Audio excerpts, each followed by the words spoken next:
Hello, welcome to Your World. I am Aisha Fabian, and in the next 30 minutes, we will deliver you a roundup news from Indonesia and also around the world. This is Your World.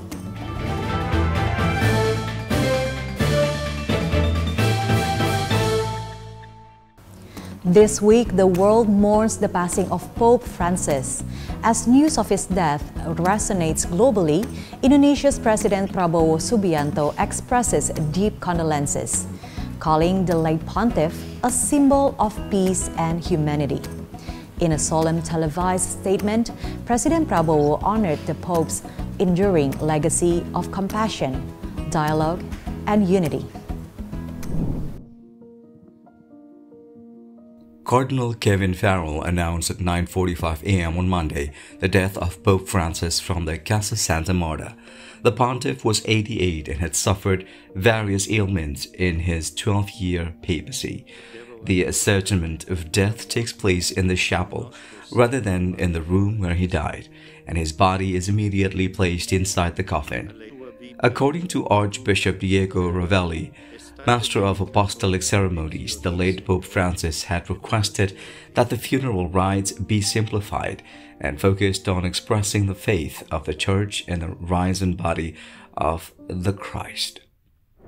Saudara-saudara sebangsa dan setanah air, dengan rasa duka yang mendalam, saya menerima kabar mangkatnya Sri Paus Fransiskus. Dunia kembali kehilangan sosok panutan yang memiliki komitmen besar terhadap perdamaian, kemanusiaan, dan persaudaraan. Kunjungan Sri Paus Fransiskus ke Jakarta tahun lalu telah memberi kesan yang mendalam, tidak hanya di kalangan umat Katolik, namun di hati seluruh rakyat Indonesia. Pesan kesederhanaan, pluralisme, keberpihakan kepada orang miskin, dan kepedulian Sri Paus terhadap sesama akan selalu menjadi teladan bagi kita semua. Selamat jalan Sri Paus. Pesanmu untuk menjaga kemanusiaan dan perdamaian akan selalu membekas di hati kita. Wassalamualaikum warahmatullahi wabarakatuh. Shalom. Salve. Om Santi Santi Santi Om. Namo Buddhaya. Salam kebajikan. Terima kasih. Jakarta Archbishop Cardinal Ignatius Suharyo Harjoatmojo said on Monday, the Embassy of the Holy See, or Vatican Embassy in Jakarta, opens its door to those who wish to convey their condolences for the passing of Pope Francis. Cardinal Ignatius also said that the Vatican Embassy in Jakarta will release on Tuesday an official statement related to the passing of Pope Francis. The Cardinal said one thing to remember about Pope Francis is his modesty and humility. Pope Francis's modesty was also evident during his visit to Indonesia in September last year, as he chose to ride in a car commonly used by the Indonesian people. Ignatius Suharyo also said Pope Francis was very happy when visiting Indonesia.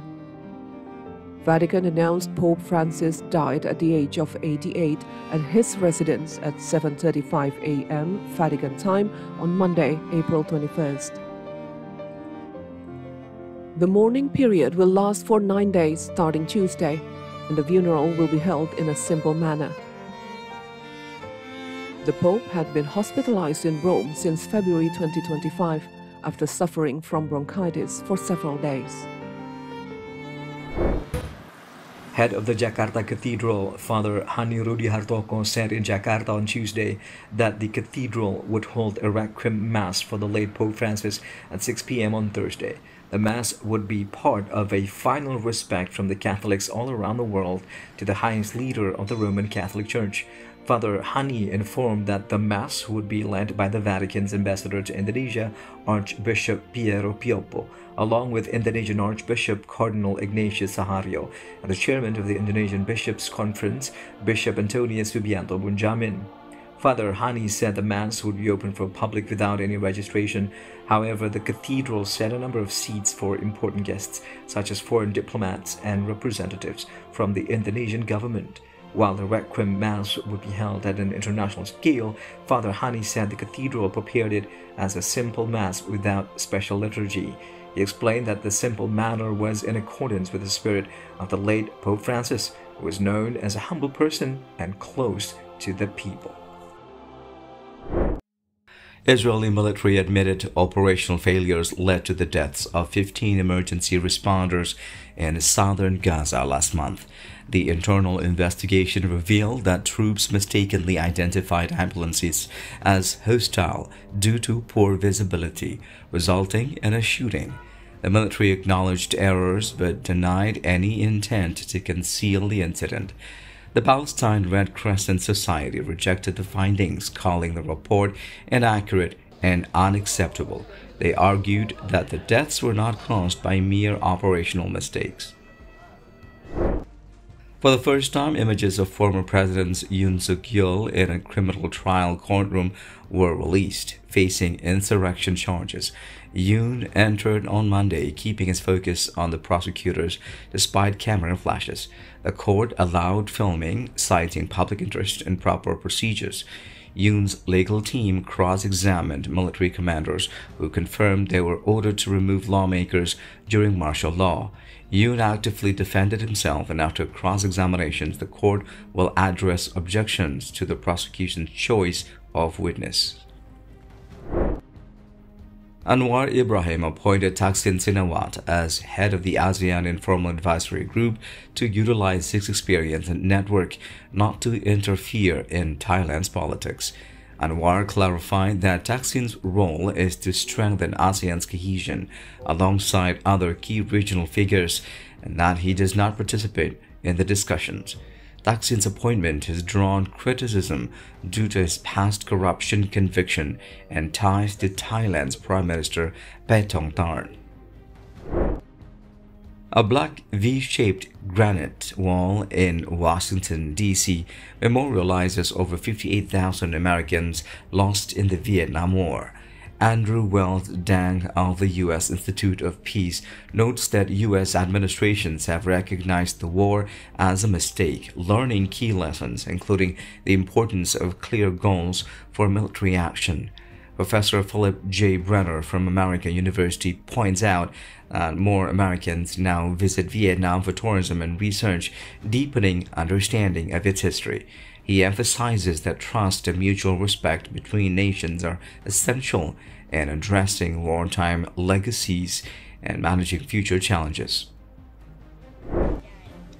A blast near the Kakian police station in Muang district caused significant damage, leaving a large crater and destroying nearby buildings and vehicles. Bomb disposal experts discovered an 80-kilogram device concealed in a cooking gas cylinder, detonated by a timer, with the bomb's motorcycle being stolen. In Vayang district, Narathiwat, a gunman on a motorcycle opened fire on villagers, injuring 7. M16 rifle casings were found at the scene. Authorities suspect both attacks are linked to insurgents operating in Thailand's Muslim-majority Deep South.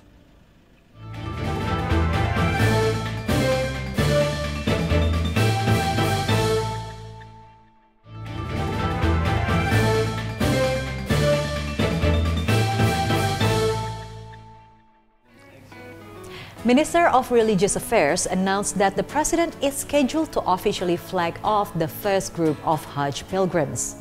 This marks the beginning of the annual pilgrimage season with a renewed commitment to safety, comfort, and top-tier services for Indonesian pilgrims heading to the Holy Land. Meanwhile, on the economic front, Indonesia and Malaysia have agreed to strengthen cooperation in the ASEAN halal sector. Now let's take a closer look. Minister of Religious Affairs Nazaruddin Umar said on Saturday that he had communicated with President Prabowo Subianto on the plan to send off the first batch of Hajj pilgrims on May 2, 2025. He also said that President Prabowo has emphasized the importance of providing the best possible service for the pilgrims. The president has also warned Hajj organizers not to leave any pilgrims unattended and partnering with the media to provide the public with the most comprehensive information.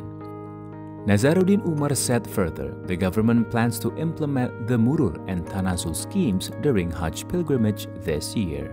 Murur is a Hajj flow system which allows pilgrims to travel from Arafah to Mina via Muzdalifah without stopping or staying at any sites in between. Firstly implemented for elderly pilgrims and those with disabilities during last year's Hajj, it has proven effective in supporting quicker pilgrim movement.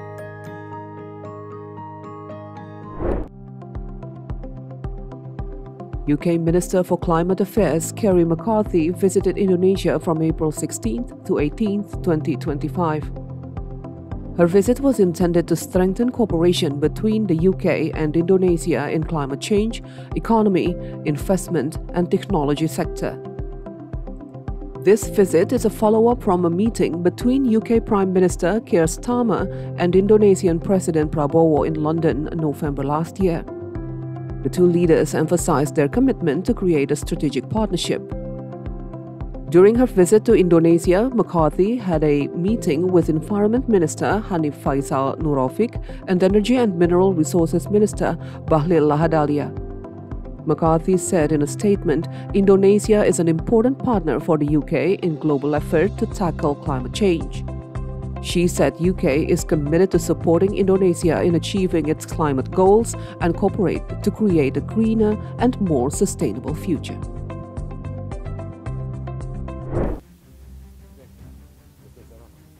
Organized by Halal Development Corporation, the Malaysia-Indonesia Halal Industry Collaboration Roundtable in Jakarta on Tuesday, April 22, was joined by halal economy stakeholders from both countries to discuss integration of supply chain investment opportunities and halal trading activities.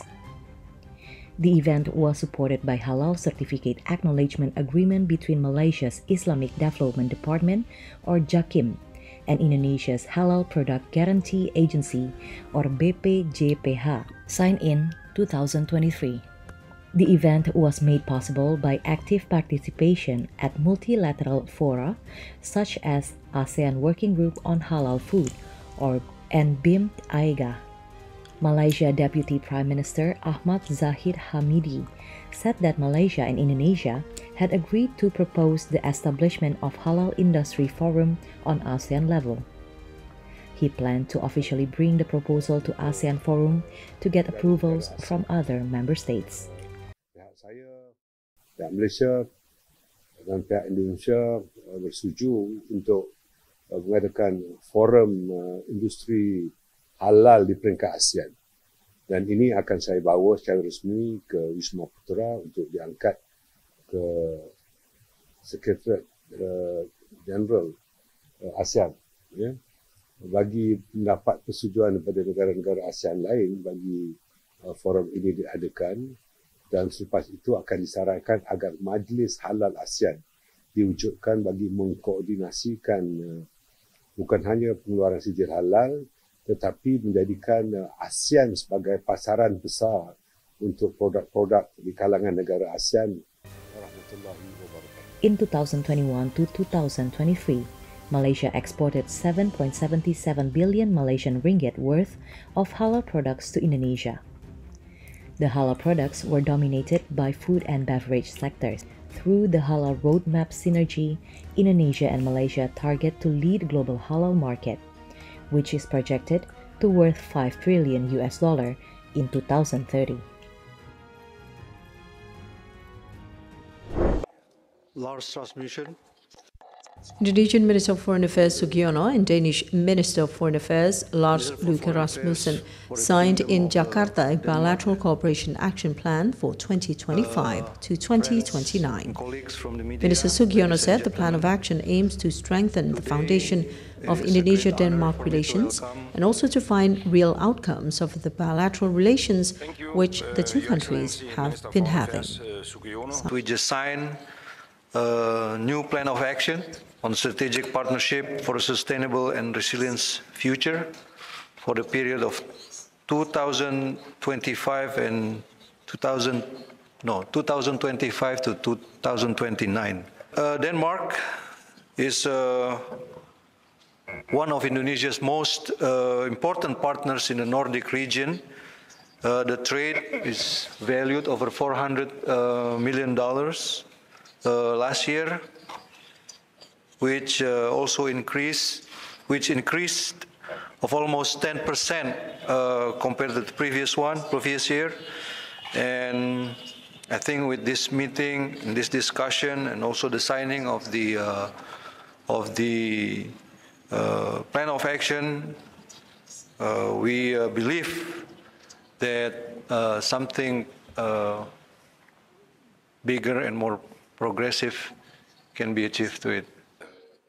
Meanwhile, Danish Foreign Minister Lars Løkke Rasmussen said Denmark is committed to strengthening relations with Indonesia.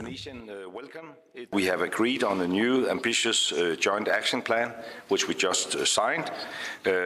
This plan is a testament to our strong bilateral ties and our mutual ambition to expand them further. I'm proud that Danish companies are engaged in key sectors in Indonesia. So much. Thank you. Rasmussen said further that he has met with 50 companies directly involved in production in Indonesia, which are committed to cooperating for mutual interest. He emphasized that Denmark supports the negotiation of trade agreements between Indonesia and EU countries.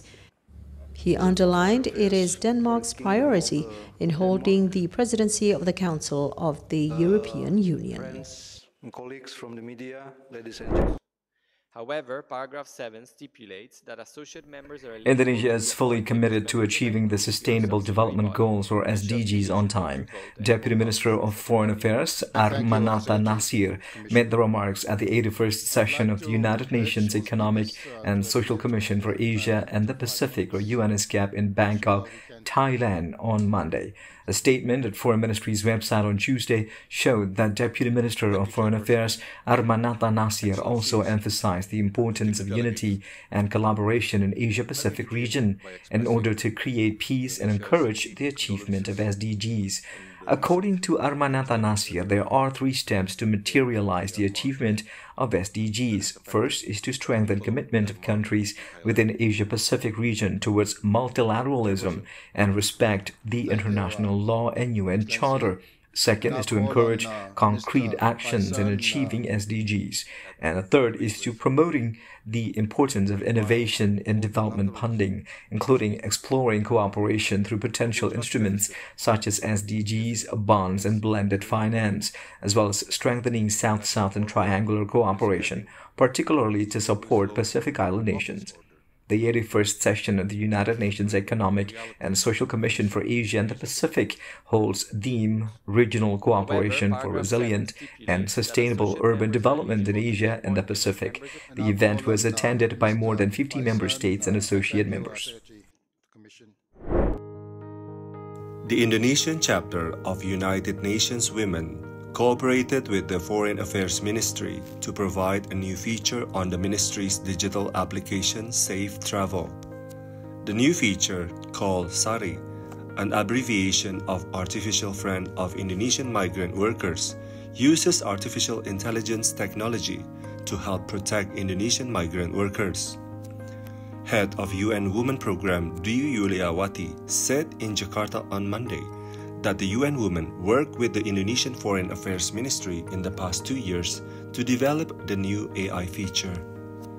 Dwi explained that the AI feature was expected to provide innovative solutions to prevent violence and abuse against migrant workers.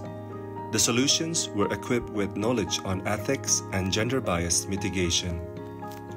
According to Dwi, the AI feature would help provide a flow of unbiased information which should be clear enough for female migrant workers to understand. The AI initiative was based on the UN recommendation on Beijing Plus 30 Review, which was an Asia-Pacific regional conference to accelerate gender equality. The UN Women hoped that it would become a transformative step in women's empowerment.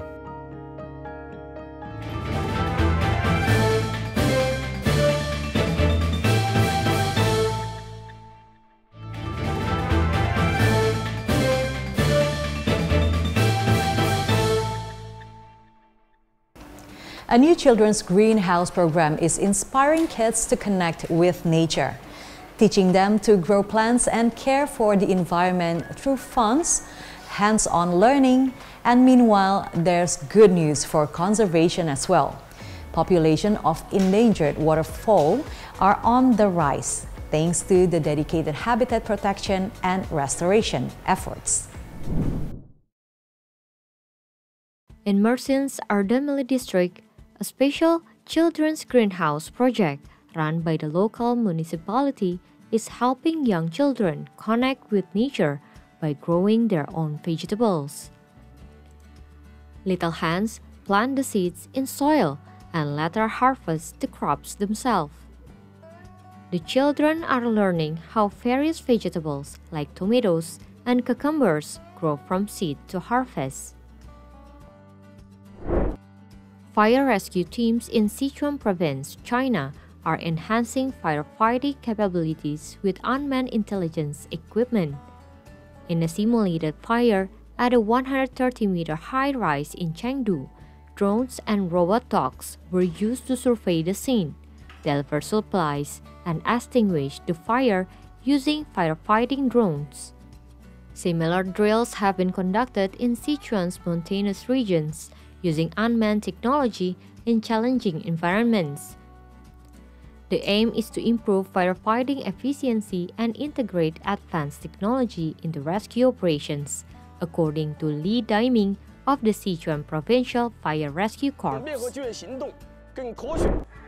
A 2,100-year-old silk fabric with longevity embroidery patterns unearthed from a tomb in Mawak Dui, Hunan Province, is on display for the first time at a museum in Changsha. The fabric, which served as upholstery for a backrest during the Han Dynasty, is the first of its kind discovered in China. It is well preserved, measuring 152 centimeters by 106 centimeters and features unique designs surrounded by tassel-shaped clouds, symbolizing longevity. Turkey's largest tulip garden, located in the Kazim Karabakir district of Karaman, has opened its gate for the new season. Spanning 60 decades, the garden offers a stunning visual feast with millions of tulips in various varieties. This year, the tulip garden aims to welcome 200,000 visitors. Rare footage of two endangered snub-nosed monkey species has been captured in Yunnan and Sichuan provinces in southwest China. In Sichuan Songpan County, an infrared camera recorded a golden snub-nosed monkey family, including a rare family photo with a cub and detailed shots of adult monkeys offering valuable insights into their family structure. In Yunnan's Yunling Nature Reserve, workers filmed black and white snub-nosed monkeys foraging and playing in spring, a time when food is abundant. Both species are under first-class state protection in China and listed as vulnerable on the IUCN Red List. These discoveries highlight improved conservation efforts and the stable habitats provided for these rare primates. The International Akal Teke Equestrian Complex in Arkadak, Turkmenistan, showcases top-tier facilities for Akal Teke horses, a UNESCO cultural symbol. The complex features modern stables, automated feeding system, and round-the-clock care, setting new standards in horse breeding. Ahead of the National Day of the Turkmen Horse, a beauty contest will highlight the breed's strength and elegance. The complex's research center focuses on breeding exceptional horses, with its academy graduating specialists this year. Strict veterinary checks ensure the horse's health and fair competition. The populations of the critically endangered Barrett's pochard has seen a remarkable increase in China, with the latest wintering survey showing 2,555 individuals, up from 1,000 in 2012. This bird, once widespread across East and Southeast Asia, has experienced a significant decline due to habitat loss and illegal hunting. Today, China is home to the majority of the global population, with sighting in other countries becoming rare. Conservation efforts in China have played a crucial role in this recovery.